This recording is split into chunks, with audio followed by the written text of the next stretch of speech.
Media report कर रही है कि बिहार में जो इलेक्शन का रिजल्ट आया है उसके लिए सबसे बड़ा मास्टर स्ट्रोक 10,000 रुपया है। अगर सच में मास्टर स्ट्रोक 10,000 रुपया है तो बिहार की जनता से जाने अनजाने में एक बहुत बड़ी गलती हो गई है।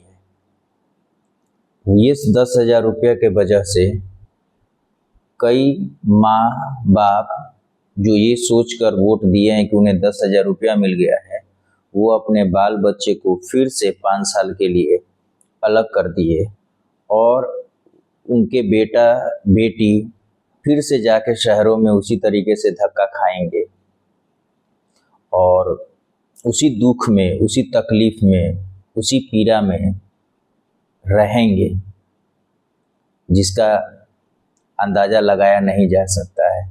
शायद वो घर से बाहर निकले नहीं, बिहार से बाहर गए नहीं, इसीलिए उन्हें पता नहीं है कि बिहार से बाहर क्या दुख है, क्या तकलीफ़ है काम करने में, वहाँ रहने में। फिर वापस लौट के नहीं आ पाते हैं लोग कमाने के चक्कर में, घर की जिम्मेदारी निभाने के चक्कर में। इसी चक्कर में एक बेटा अपने माँ बाप से दूर हो रहता है, एक बहन अपने भाई से दूर रहती है, एक पत्नी अपनी पूरी उम्र अपने पति से दूर बिता देती है।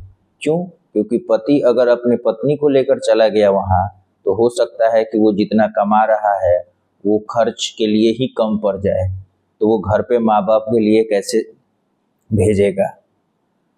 ठीक, अगर माँ बाप बीमार हैं तो वो बुला नहीं सकते अपने बच्चों को इलाज के लिए, कि अगर वो बुला लिए इलाज के चक्कर में तो फिर दवाई का पैसा कहाँ से आएगा। बाप को ज़रूरत है खेत में, वो अपने बच्चे को बुला नहीं सकता है कि 2-4-10 दिन के लिए अगर खेती के लिए मैंने बुलाया, अगर उसका रोजगार चला गया तो क्या होगा।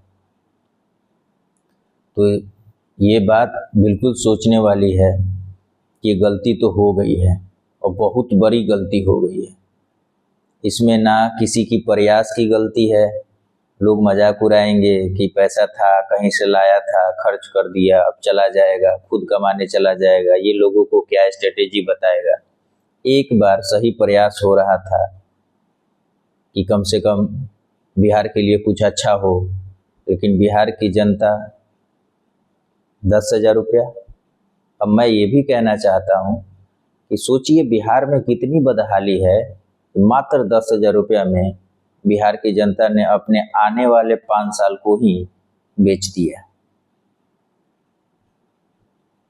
बहुत तकलीफ की बात है। एक बार मैं उन माँ बाप से भी मैं आग्रह करूँगा, एक बार बाहर जाइए और अपने बच्चों की स्थिति को देखिए कि वो कैसे जीते हैं, कैसे काम करते हैं, ताकि कम से कम आपका आँख खुले तो अगले बार आप वोट 10,000 के नाम पर नहीं, बिहार की बहाल के लिए वोट करें और अपने बच्चों को बुलाएं, यहीं पर रोजगार करवाएं, अपने साथ रखें, ताकि जब आपको एक गिलास पानी की ज़रूरत हो तो वो दें।